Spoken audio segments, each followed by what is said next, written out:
माता रुक्मणी देवी जी के बारे में आप क्या जानते हैं? क्या उनकी जीवनी के बारे में क्या कहेंगे आप? उसने अपनी सारी ज़िंदगी सेवा में लगा दी।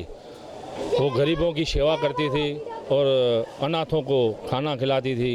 उनका काम था सबका भला होए, उसके बाद में हमारा भला होए। तो उनकी महिमा बहुत निराली है, जो हम कुछ भी नहीं बोल सकते।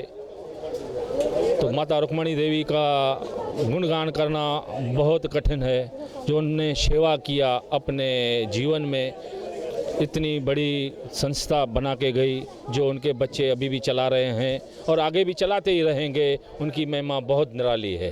आप कितने साल से यहाँ पर आ रहे हैं और आप और भक्तों को क्या संदेश देना चाहेंगे? मैं तो बहुत सालों से आ रहा हूँ। हमारे गुरुजी भी आते थे, तो मैं भी आता हूँ।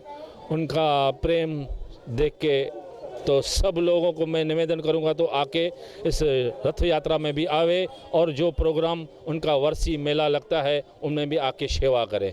बोलो सतगुरुदेव भगवान की जय। Thank you.